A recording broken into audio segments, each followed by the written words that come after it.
Millionaire catches housekeeper teaching his baby to take the first steps. And Cries. The old bus screeched as it pulled into the final stop, releasing a thick cloud of black smoke that blended with Miami's morning haze. Isabella Torres stepped down, clutching the strap of her worn canvas bag, which carried only a few essentials and a folded piece of paper with an address written in shaky handwriting. She tilted her head back, letting her gaze climb along the sleek glass towers that mirrored the pale light of dawn. Isabella swallowed hard. All her life she had only known the cramped apartments of Little Havana, where every chipped brick carried the weight of poverty. Today, she was stepping into another world, a world of wealth, elegance, and distance. "First time working for rich folks?" a voice asked beside her. Isabella flinched and turned. A slightly older woman stood there, dressed in a gray maid's uniform. They had gotten off the bus at the same stop. "Yes," Isabella whispered, smoothing the navy blue dress she had bought secondhand at the flea market. "An acquaintance of my aunt recommended me." The woman let out a short laugh. "Good luck, girl. These people, they've got habits you can't even imagine." Isabella managed a small smile, though her heart raced. At 29, she had spent most of her youth cleaning modest homes and caring for her diabetic mother after a stroke.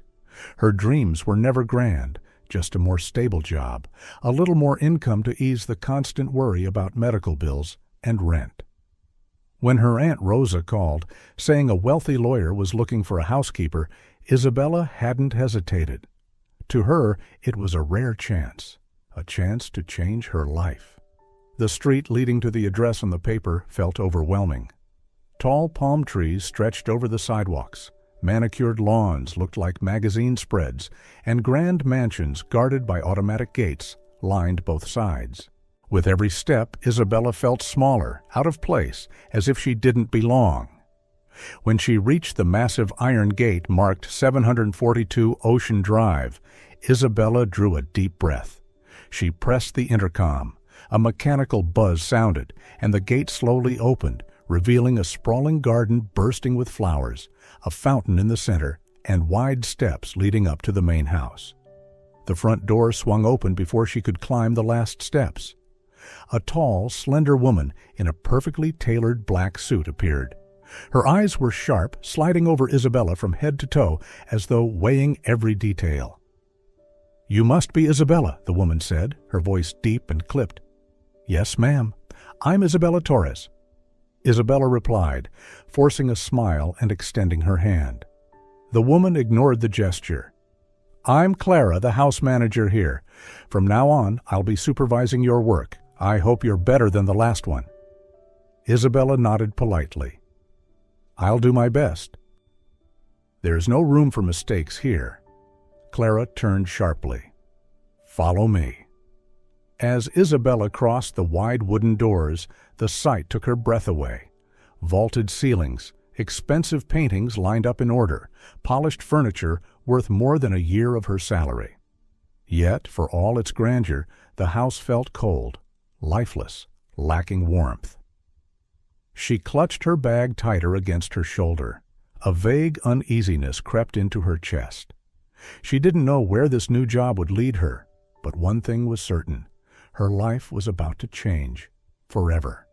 Clara led Isabella across the vast foyer where sunlight poured through towering glass windows and spilled over the polished marble floor.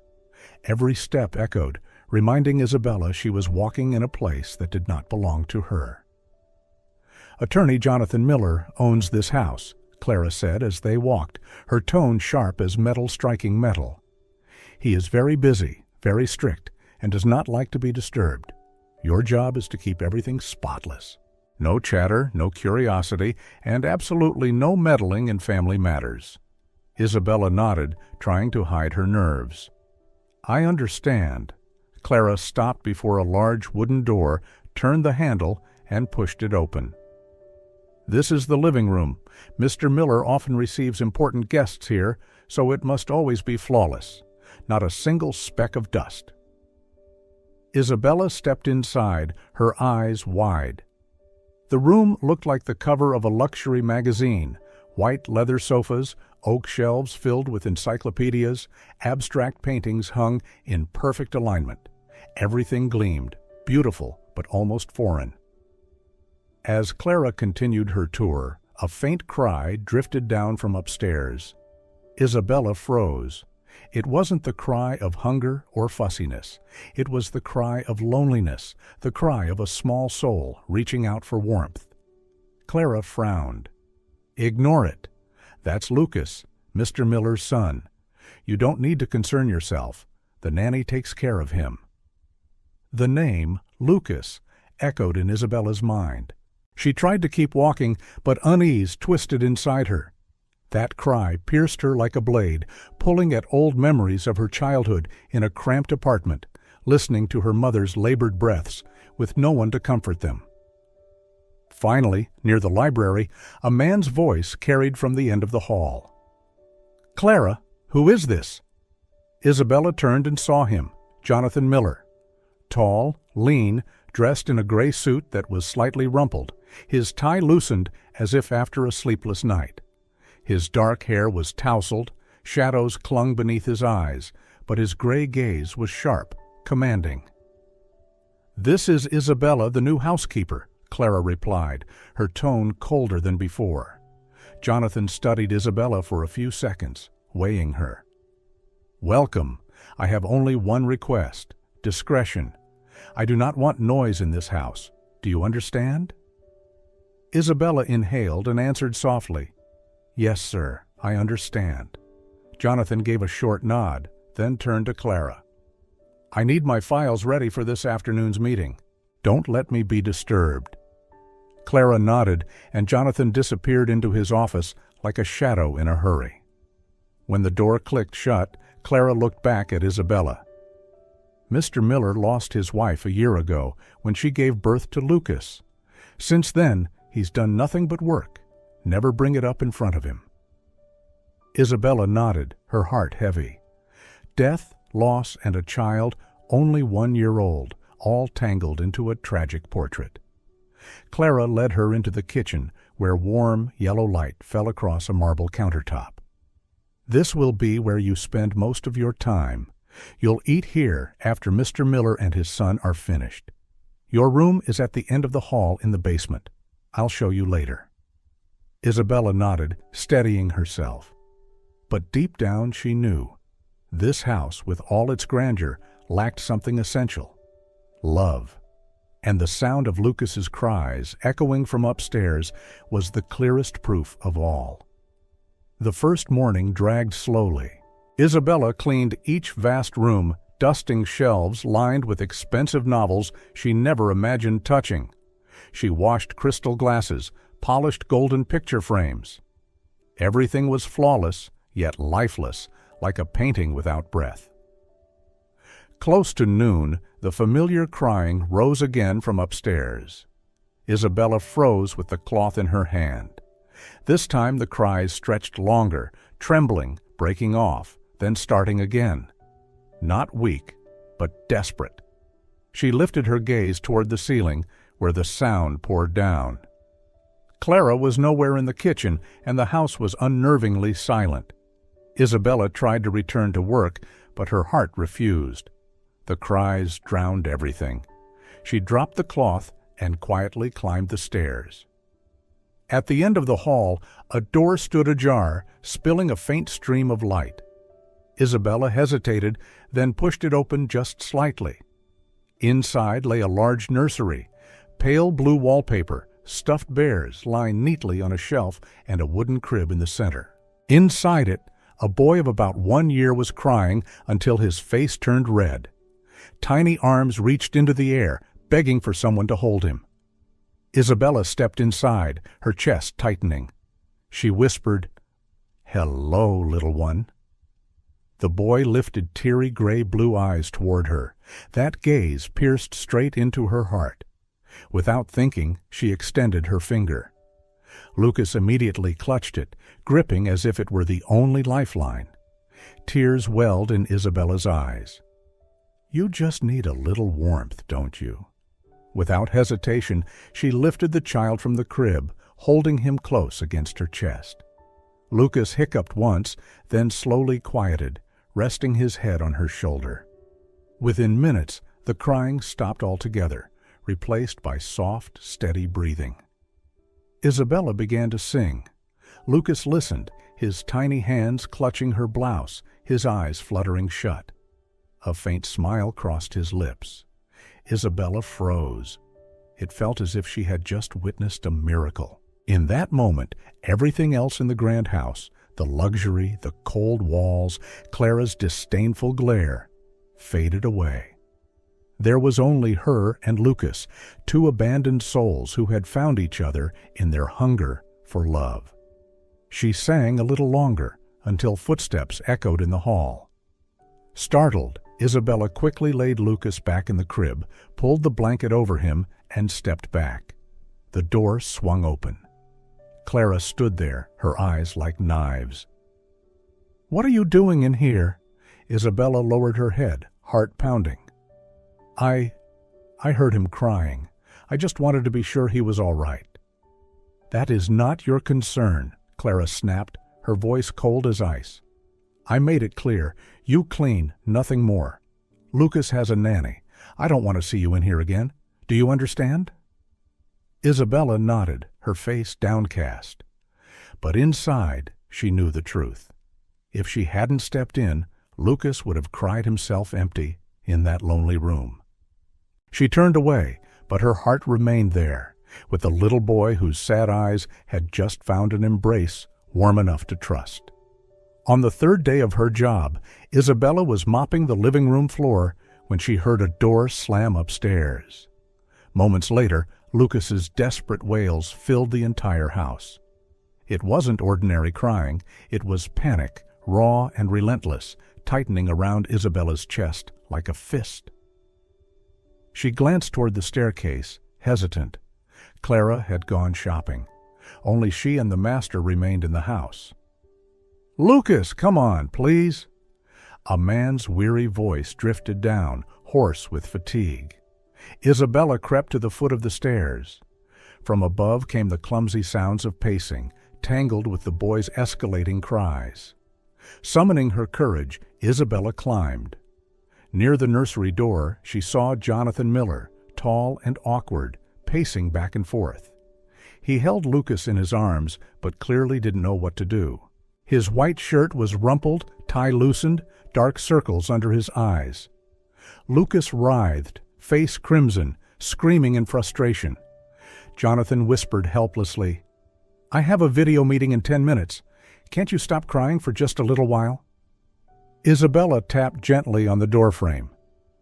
"Excuse me, Mr. Miller." Jonathan turned, startled to see her. "You?" Isabella clasped her hands nervously. "If you allow me, maybe I can help." He looked from his son to her, torn between pride and desperation. "I don't know what to do. He won't stop." Isabella stepped closer, extending her arms. "Let me try." After a brief hesitation, Jonathan surrendered Lucas into her arms. The boy instantly clung to her, finding familiar refuge. Isabella held him close, swaying gently, humming softly. It was the same song lullaby she had sung before. Within seconds, the cries softened. Lucas nestled his head against her shoulder, tiny hands clutching her blouse, hiccups fading into steady breaths. Jonathan stood frozen, his eyes fixed on the scene. In the room, silence spread like a miracle. How did you do that?" His voice cracked with disbelief. Isabella stroked Lucas's back and whispered, "Children don't need perfection, sir. They just need to feel someone truly there with them, present." Jonathan frowned slightly, repeating slowly, "Present?" Isabella nodded, her gaze still tender on the boy. "They sense our worries. The more tense we are, the more unsettled they become. With a little patience and love, they find peace." Jonathan exhaled heavily, as though loosening a knot in his chest. He stepped closer, watching his son doze against Isabella's shoulder. For a fleeting moment, his usual sternness dissolved, leaving only a young, exhausted, lonely father. "I've tried," he murmured. "After my wife died, I thought all I needed was to work hard, provide good care, good food, good clothes. But it seems none of that is enough." Isabella glanced at him, her voice gentle. "Material things cover only part of it. What children need most is love." Jonathan sank into a chair, raking his fingers through his hair. He looked at Isabella, then at Lucas, voice trembling. "Maybe I don't know how to be a father." "No one is born knowing," Isabella replied. "You learn by being with your child, by trying, failing, and trying again. What matters most is not walking away." The words lingered in the room, striking directly at Jonathan's deepest fear. For a long moment, he just watched them, a stranger holding his child with a warmth he had not been able to give, and that child finally at rest. Jonathan felt his chest tighten. Perhaps for the first time in months, he truly understood. Love was not something he could hire. That afternoon, the house returned to its usual silence. Lucas slept peacefully in his crib, while Jonathan hurried down to his office to prepare for a video meeting. Isabella resumed her cleaning, though her heart was still unsettled. The moment when Lucas drifted off in her arms lingered like a secret belonging only to them. On a gray Thursday morning, the Miller mansion felt heavier than usual. Isabella had just finished cleaning the dining room floor when Lucas's cries rang out, weak and strange. It wasn't hunger or fussiness, but a tired, broken wail. She rushed upstairs. Lucas lay in his crib, face flushed, eyes dull, breathing shallow. She touched his forehead and gasped. It was burning hot. "He has a high fever," she whispered. At that moment, Clara entered, holding a stack of papers. She glanced at the boy and shrugged. "Children get fevers all the time. Don't overreact." "Can't you see how exhausted he is? His breathing is weak," Isabella said, voice trembling. Clara crossed her arms. "Give him milk, wipe him down. He'll be fine. No need for dramatics." But Isabella knew better. Years of caring for her sick mother had honed her instincts. This wasn't a routine fever. Lucas was dehydrated. His life was at risk. "No," Isabella said firmly, lifting the child. "I'm calling an ambulance." "How dare you?" Clara snapped, stepping forward. Isabella turned away, holding Lucas tightly. "I'd rather lose this job than watch him in danger." She hurried downstairs, grabbed the phone, and dialed emergency. Her voice shook as she gave the address and symptoms. Clara tried to snatch the phone, but Isabella shielded Lucas with her body. 15 minutes later, the wail of sirens echoed outside. Paramedics rushed in, quickly assessing the child. "Severe dehydration and high fever. We need to take him now." Isabella climbed into the ambulance with Lucas, ignoring Clara's furious glare. In the emergency room, time seemed to stop.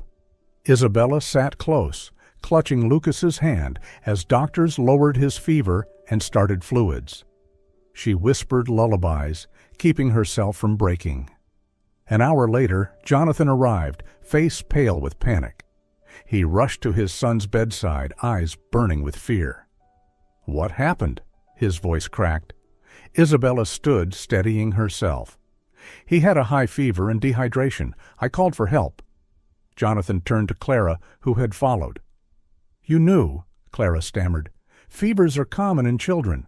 I didn't think it was serious." "Not serious?" Jonathan thundered. "My son nearly died from a fever." A doctor entered with a chart.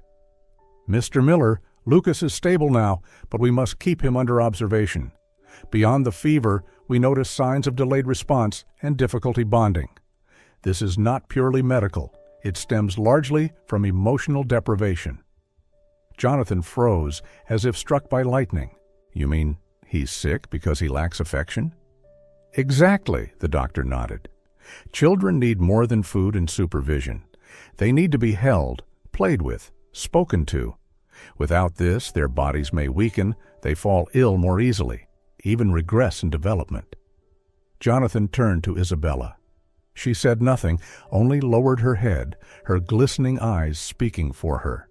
He sank into a chair, burying his face in his hands. I was wrong.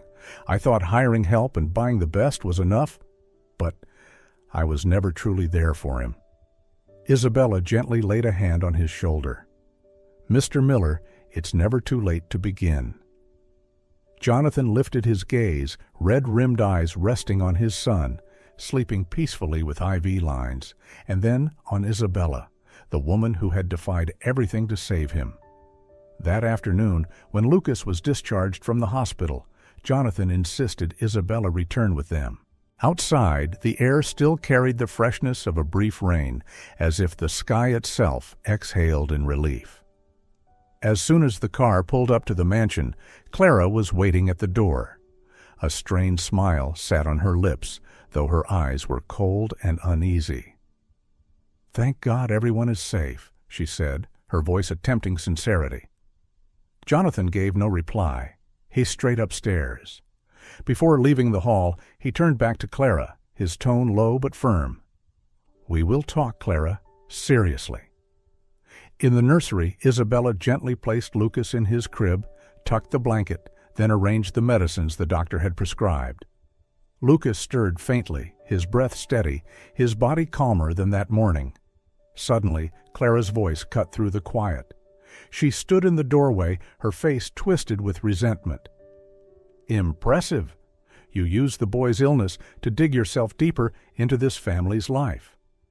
Isabella looked up, calm but resolute. "I didn't use his illness.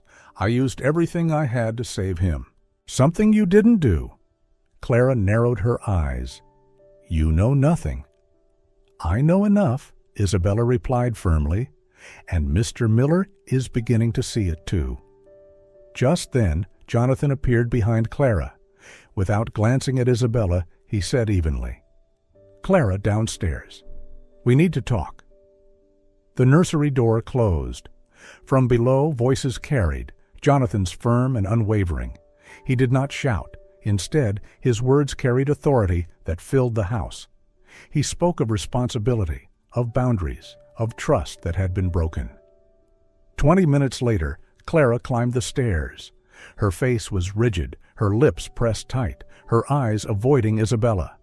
She walked straight to her room, slammed the door, and locked it. Moments later, Jonathan returned to the nursery doorway. He leaned against the frame, visibly lighter. "I've made her responsibilities clear," he said slowly, "and there will be changes in this house." Isabella looked up. "What kind of changes?" Jonathan stepped closer to the crib, adjusting the blanket over his son. "First, I am officially hiring you, not as a housekeeper, but as Lucas's caregiver, full-time." Isabella's heart pounded, her chest tightening. "Sir, Jonathan interrupted, his tone warm yet resolute. "And I will work less. It's time I learned to be a real father. As for Clara, she remains housekeeper, but her boundaries will be strict. If she interferes with Lucas's care again—" He left the sentence unfinished, but his sharp gaze made it clear. Isabella fell silent. She looked down at Lucas, sleeping soundly, cheeks rosy. Warmth spread through her chest. That night, for the first time in weeks, Lucas slept through until morning. And for the first time in months, Jonathan did too, free of the constant weight of exhaustion. Only Clara lay awake in her darkened room, eyes burning with fury, plotting revenge. In the days following Lucas's release from the hospital, the atmosphere in the Miller household began to change. Morning light streamed through the tall windows, brightening walls that once felt cold, now carrying a new warmth, the warmth of life. Jonathan started spending more time at home.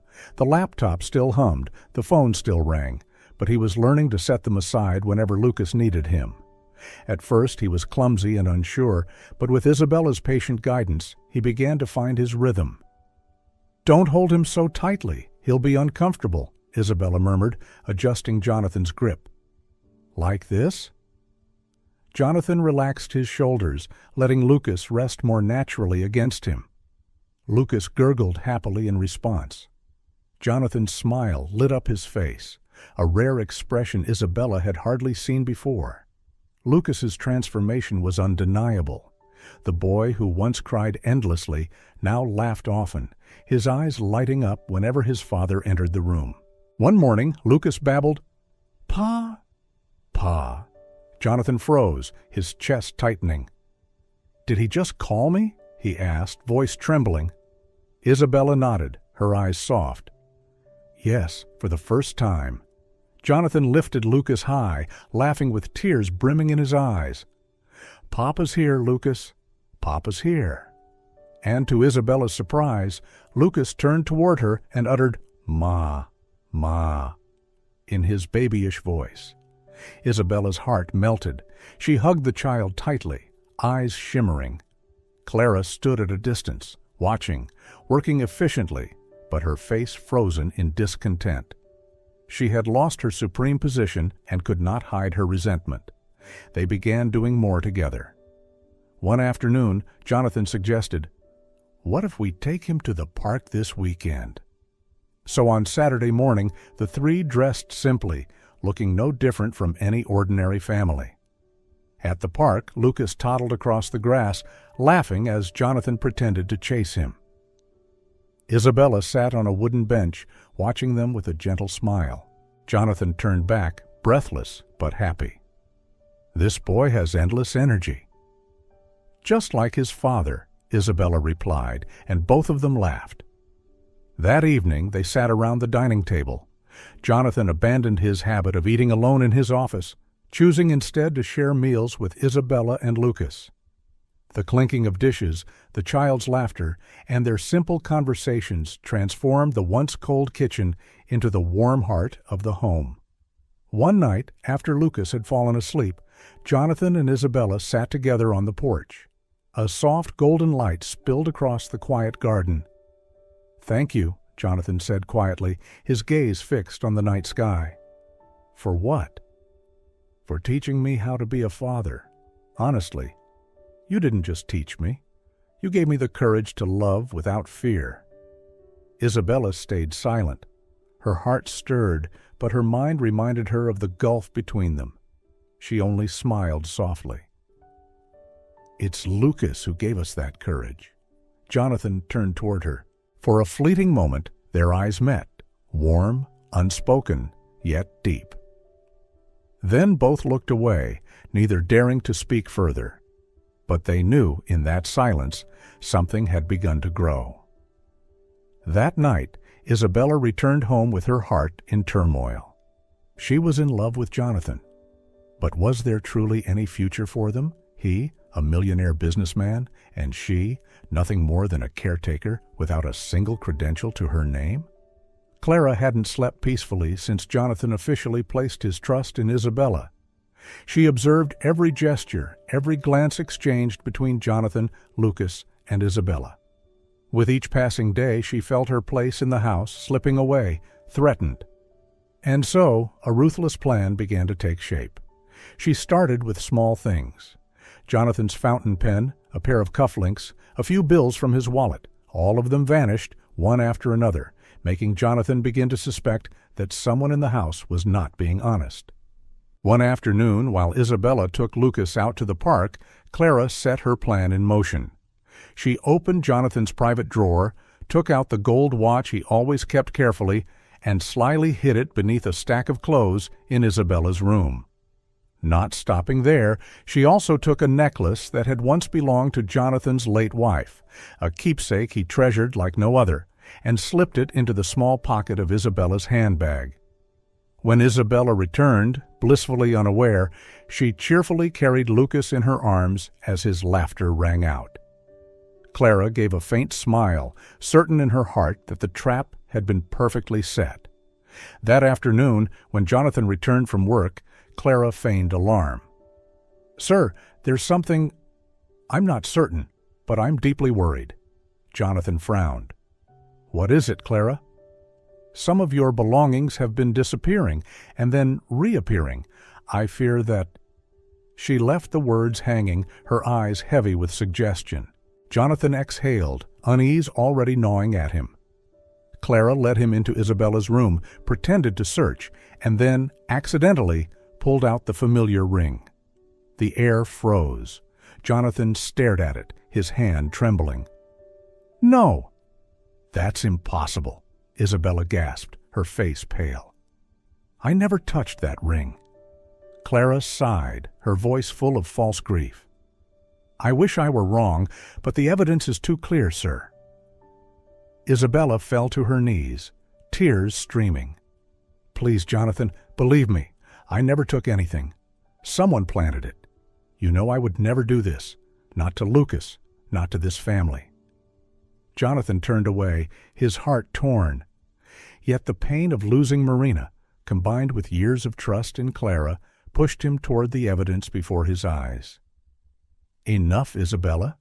His voice was steel. I cannot tolerate betrayal in this house. You must leave. Tonight. Now? Now. His words echoed through the house, followed by Lucas's anguished wails. Isabella looked at Jonathan one last time, then at Clara, whose triumphant smile betrayed her victory. You'll regret this, Isabella whispered. I doubt it, Clara replied coolly. The door shut behind Isabella, taking with it not just her job, but the family she had grown to love. Upstairs, Lucas cried until his voice broke, as though he understood he had just lost the most important person in his little world. 3 weeks after Isabella's departure, the Miller home had returned to its former silence, but not the peace it once held. It was the silence of emptiness. Lucas cried endlessly. He refused food, could not sleep, and the sparkle in his eyes had dimmed. Jonathan carried him, helpless and aching. He had hired 2 new nannies, but none could replace what was lost. Lucas rejected their touch, wailed at their attempts to soothe him. Night after night, Jonathan sat in his son's room, listening to the pitiful cries, with one name echoing in his heart: Isabella. One evening, while trying to calm Lucas, Jonathan remembered the way Clara had found the missing items. Too perfect, too convenient. His brow furrowed. The more he thought, the less it made sense. The next morning, he opened his private cabinet. His hand froze. A thin layer of dust showed the jewelry box had been shifted, subtly, deliberately. Only one person had access to this room while he was away. His stomach tightened. It was Clara. He called her down. His voice was low but unyielding. Clara, explain to me why my wife's necklace appeared in Isabella's handbag. Clara flinched, quickly putting on her facade. I was only doing my duty, sir. I checked. I found it. Perhaps she...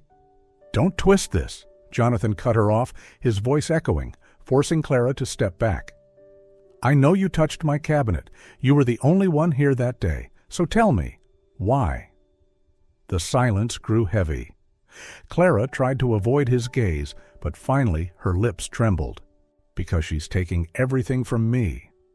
Jonathan's brows furrowed. Taking what? Taking the family I built with 15 years of my life, Clara burst out, her voice cracking. I was here when this house was cold, when Mrs. Miller was still alive. I was the one who kept everything in order so you could come home without worry. I sacrificed my youth serving you and your family. She drew in a sharp breath, her eyes flashing with bitterness.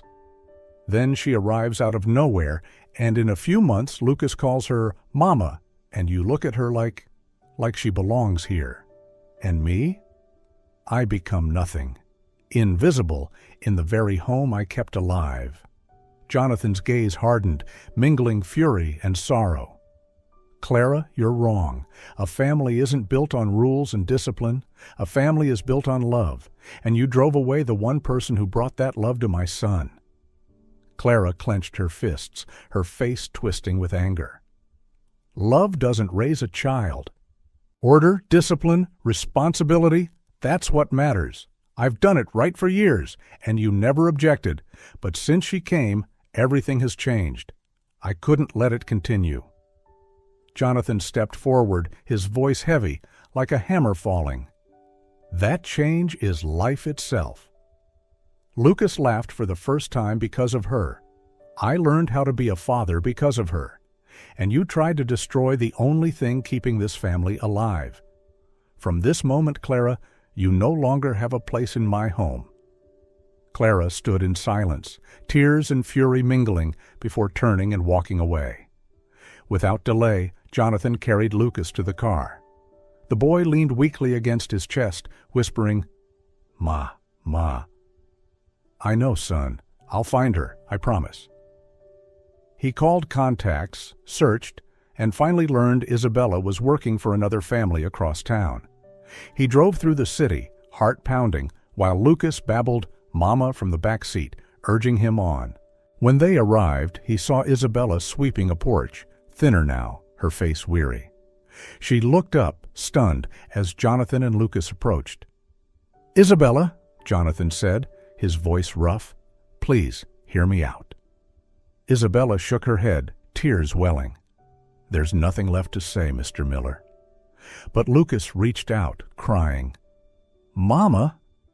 Isabella trembled, her knees almost giving way as she rushed forward. She caught Lucas against her chest, his little arms locking desperately around her neck. He buried his face into her shoulder, sobs breaking into hiccups. Isabella's breath hitched, tears cascaded down her cheeks as she whispered, "My sweet boy, my baby." Jonathan stood nearby, regret in his eyes. Clara confessed everything. "I was wrong, terribly wrong to doubt you. Isabella, I'm sorry." She looked at him, hurt and angry. "You didn't believe me. You trusted a lie when I was always here for Lucas." "Yes," Jonathan admitted, voice breaking. "I was a coward. I feared my own feelings for you. But now I know this. Without you, my son is withering. And so am I." Isabella clutched Lucas tighter, her tears falling. The boy lifted his head, looked between them, and through his tears, smiled. Jonathan stepped closer, voice raw. "Come back, not as a servant, but as family." Isabella froze. She gazed at Lucas, then at Jonathan. Her heart wanted to believe, though the wounds remained. Yet Lucas whispered the answer for her. "Mama, Papa." Both adults broke into tears, and in that moment, Isabella knew the only place she truly belonged was in the arms of this man and child.